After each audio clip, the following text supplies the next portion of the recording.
Semester সিক্সের জন্য এই ভিডিওটাতে আমরা রেটরিক্স কন্টিনিউ করছি। এর আগে অলরেডি আমরা কিছু ফিগার্স অফ স্পিচ জেনে নিয়েছি। আজকে যে দুটো ফিগার্স অফ স্পিচ দিয়ে আমরা স্টার্ট করব, সেগুলোর মধ্যে একটা বড় কনফিউশন থেকে যায়। অনেক সময় স্টুডেন্টদের বুঝতে একটু অসুবিধা হয় যে এই দুটোর মধ্যে পার্থক্য কিভাবে করা হবে। তো সেই দুটো একটু কমপ্লিকেটেড, একটু ডিফিকাল্ট ফিগার অফ স্পিচ নিয়ে আজকে আলোচনা করব। প্রথমটা হচ্ছে মেটোনিমি। বানানটা একটু লিখে নাও, METONYMY। মেটোনিমি, METONYMY।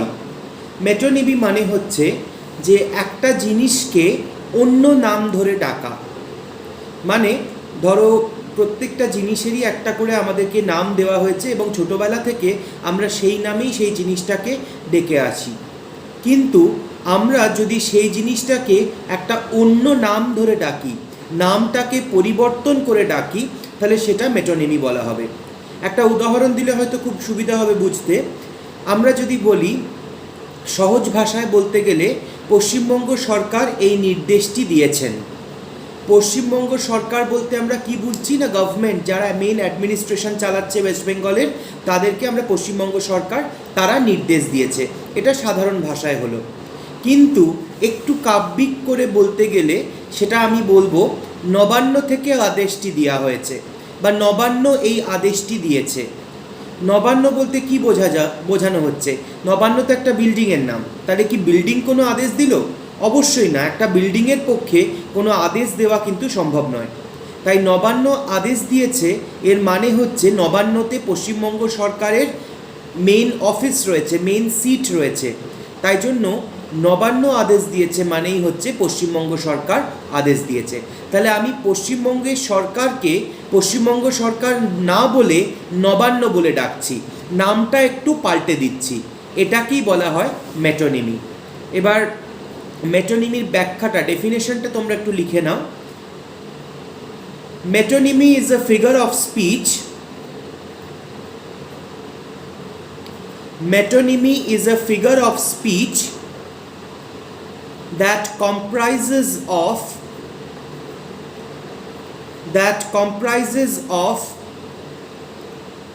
substituting substituting the name of one thing for that of another. The name of one thing for that of another to which it has certain relation. To which it has certain relation.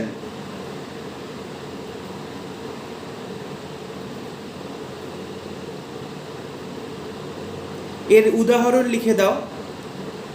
ডেফিনেশনটা লেখার পর এবার কয়েকটা উদাহরণ দিচ্ছি। মেটোনিমির কিন্তু বহু ধরন রয়েছে, বিভিন্ন ধরন, সেগুলো নিয়েও একটু আলোচনা করব। তো যেমন আমি বলতে পারি, the pen is mightier than the sword. এটা হয়তো শুনেছো, একটা বিখ্যাত উক্তি ইংরেজি ভাষায়।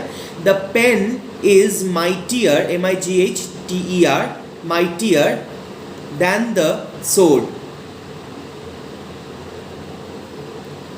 এবার pen is mightier than the sword বলতে কি বোঝানো হচ্ছে?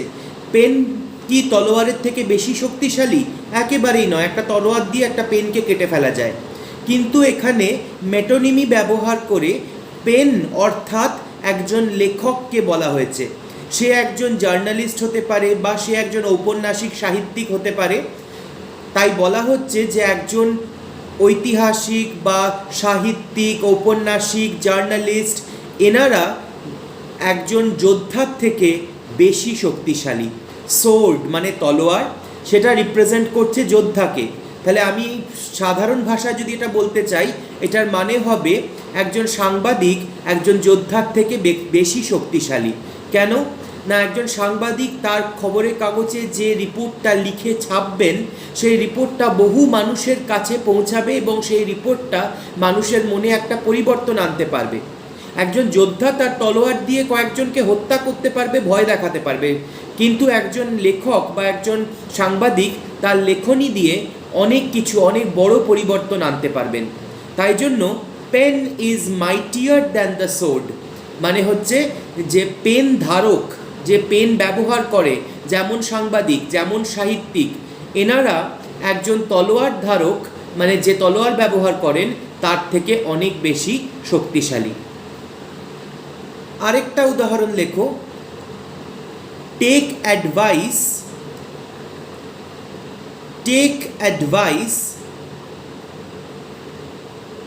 from the grey hairs.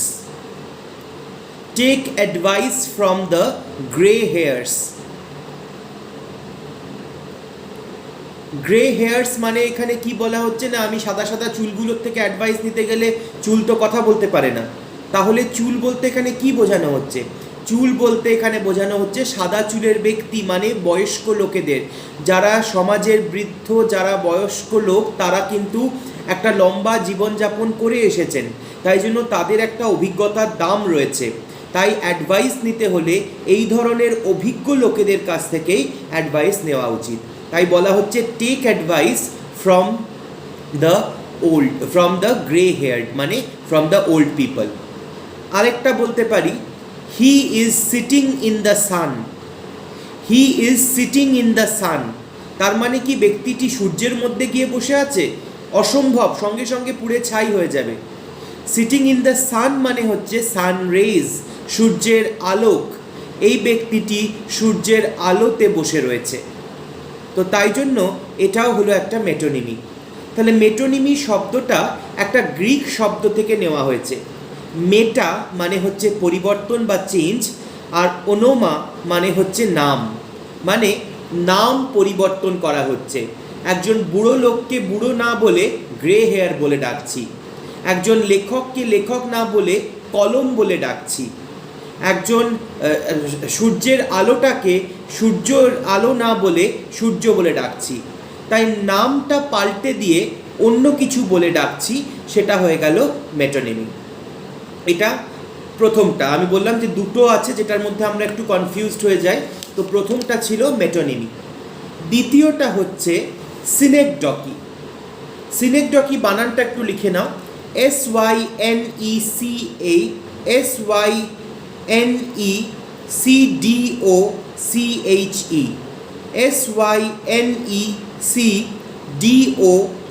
SYNECDOCHE। আরেকবার বলে দিচ্ছি, SYNECDOCHE। প্রথমে ব্যাখ্যাটা লেখো, তারপর আমি বোঝাচ্ছি।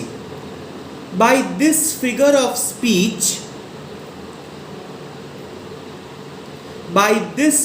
of speech, a more comprehensive term, comprehensive banan COMPREHENSIVE, a more comprehensive term is used for a less comprehensive one, a less comprehensive one, or vice versa, VICE, vice versa, VERSA।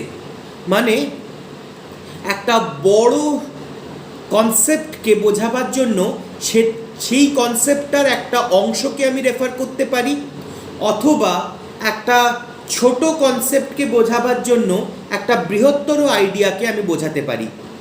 সবচেয়ে সুন্দর example যেটা সিনেকডকির আমি বোঝাতে পারি, সেটা হচ্ছে যে আমরা মাঝে মাঝে মাথা গুনি, যে আজকে ক্লাসে কজন অ্যাটেন্ড হয়েছে, কজন প্রেজেন্ট আছে, সেটা আমরা বলতে পারি আজকে ক্লাসে 25টা মাথা ছিল।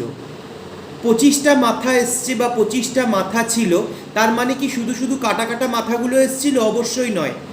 মাথা মানেই গোটা শরীরটাকে, গোটা মানুষটাকে বোঝানো হচ্ছে এখানে। তাহলে 25টা মাথা ছিল মানে 25 জন ব্যক্তি এখানে ছিল।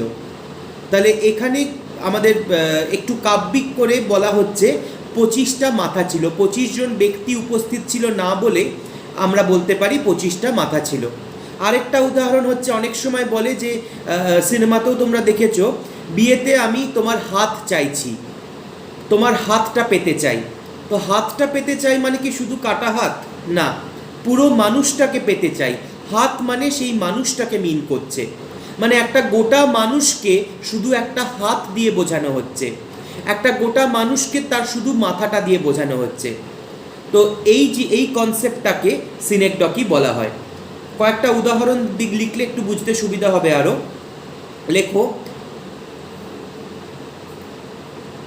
there were 20 heads, there were 20 heads, HEADS, heads in the class। তাহলে 20 heads মানে 20টা মাথা বলতে কি মিন করছি না, 20টা লোক ছিল। আরেকটা উদাহরণ দেখো, a fleet of 20 sail, a fleet of 20 sail, SAIL। Sell মানে হচ্ছে জাহাজের যে পালটা থাকে, আগেকার দিনে তো নৌকা বা জাহাজ চালাবার জন্য পাল তোলা হতো, তো আমি 20টা পাল দেখলাম।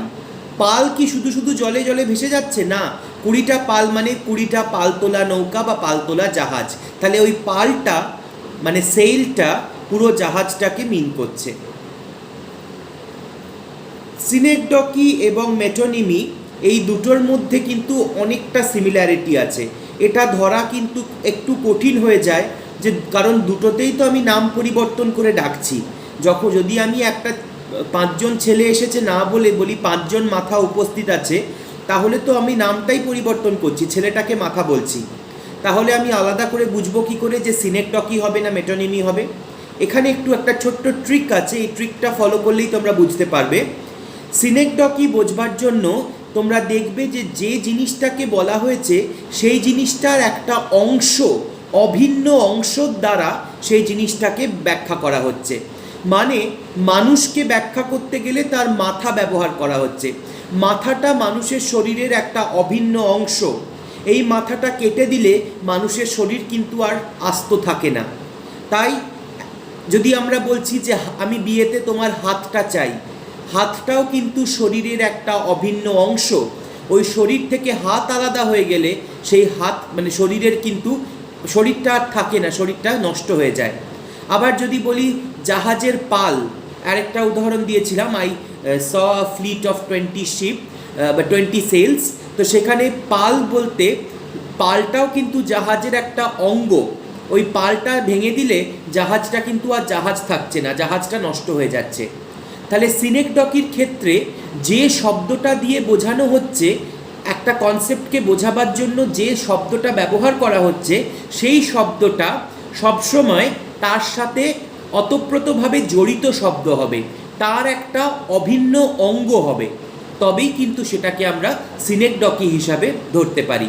আর যদি সেটা অভিন্ন অঙ্গ না হয় তবে ওটা মেটোনিমি হিসাবে ধরতে হবে।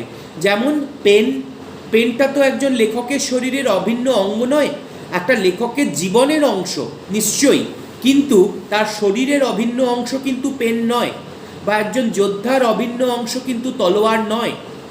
তাই জন্য মেটোনিমির ক্ষেত্রে কিন্তু আমরা এমন কোনো একটা শব্দ ব্যবহার করছি কাউকে বোঝাবার জন্য, যেটা কিন্তু সেই ব্যক্তির বা সেই জিনিসটির একটা অভিন্ন অংশ নয়।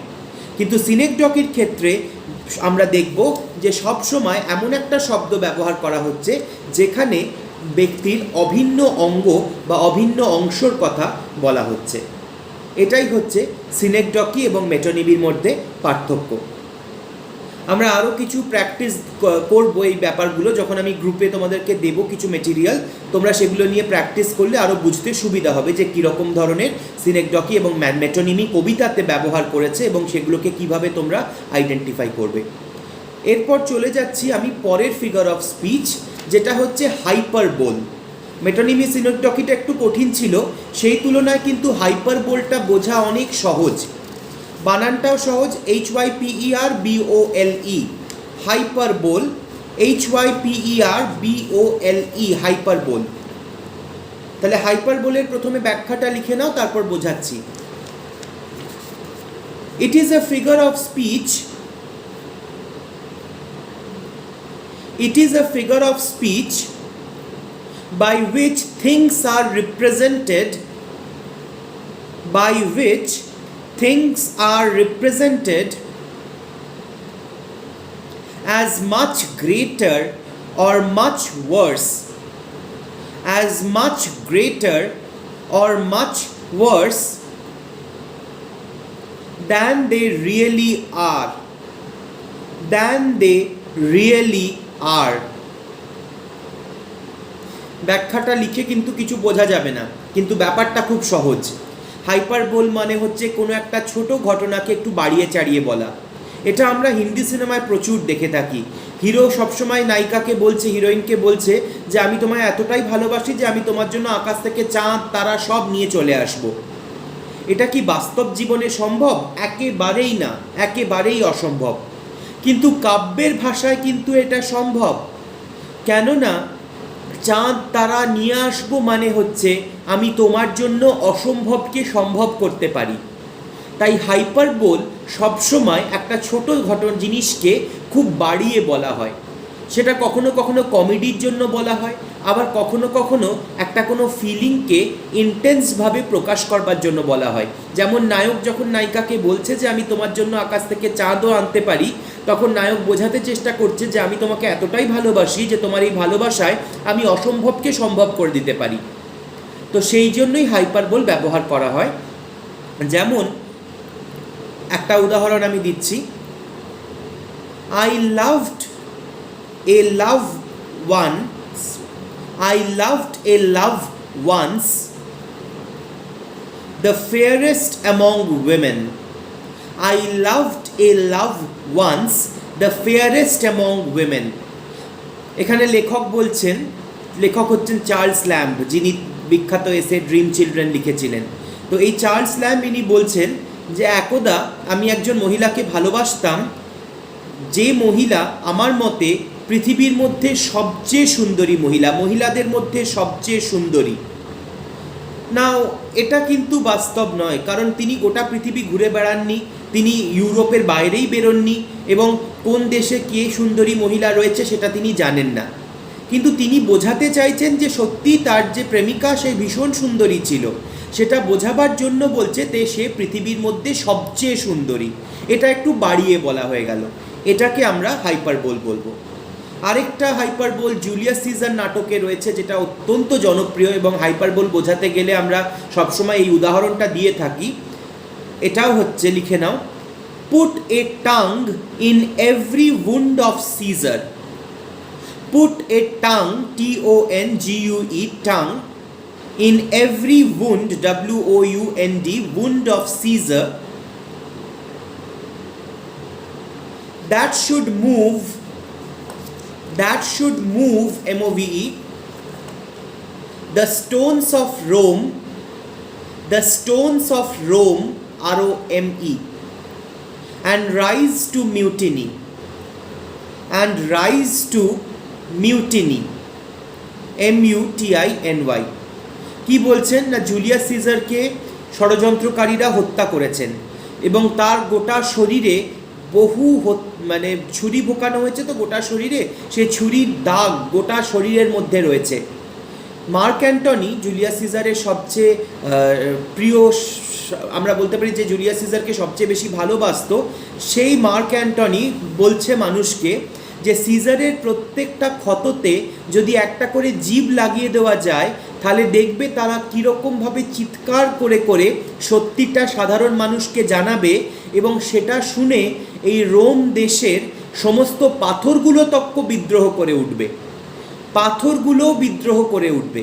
এটা কি সম্ভব বাস্তবে? একেবারেই নয়। তাহলে কি বলা হচ্ছে, পাথরগুলো বিদ্রোহ করে উঠবে মানে হচ্ছে যে সাধারণ মানুষ তো মানুষ, তার সঙ্গে সঙ্গে যেন পাথরগুলো খেপে উঠবে এতটা অন্যায় শুনে। জুলিয়াস সিজারকে মেরে ফেলা হয়েছে, এই এত ভয়ঙ্কর একটা অন্যায় শুনে লোকেরা সহ্য করতে না পেরে পাথরগুলো যেন বিদ্রোহ করে উঠবে। মানে মানুষরা তো করবেই বিদ্রোহ, পাথররাও বিদ্রোহ করবে। আরেকটা উদাহরণও তোমরা লিখে দাও, the lamp was shining brighter than the moon, the lamp was shining brighter than the moon. মানে ঘরের মধ্যে যে লম্পটা জ্বলছিল সেটা চাঁদের থেকেও বেশি জ্বলজ্বল করছিল। বাস্তবে সম্ভব নয়, কিন্তু লেখক এটা বোঝাতে চাইছেন যে আলোটা জ্বলছিল সেই আলোটা সত্যিই খুব বেশি জ্বলজ্বলে আলো ছিল। তাই জন্য তিনি বলছেন যে এই যে আলোটা আমি দেখলাম সেটা সত্যি সত্যি চাঁদের থেকেও বেশি উজ্জ্বল আলো দেখলাম। এরপর নেক্সট যে ফিগার অফ স্পিচটা আজকে ডিসকাস করব, এটাই আজকে লাস্ট, সেটা হচ্ছে verbal irony. Verbal, VERBAL, irony, IRONY, verbal irony.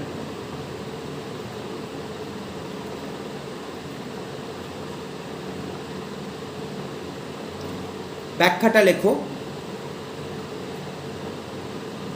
This figure of speech involves the use of words. This figure of speech involves the use of words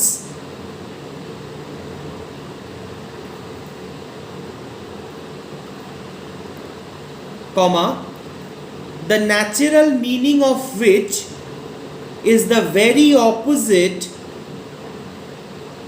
the natural meaning of which is the very opposite of what is intended to be expressed, of what is intended, INTENDED, to be expressed. ব্যাপারটা সহজ। বক্তা একটা কিছু মনে করে কথাটা বলল, কিন্তু কথাটার মানেটা অন্য দাঁড়ালো, এটাকে বলা হয় ভার্বাল আইরনি। যেমন হয়তো আমরা অনেক সময়, মানে এটা খুব একটা ট্র্যাজিক ঘটনা, যে আমরা কখন বাড়ি থেকে বেরোবার সময় সবসময় বলে বেরোই আসছি।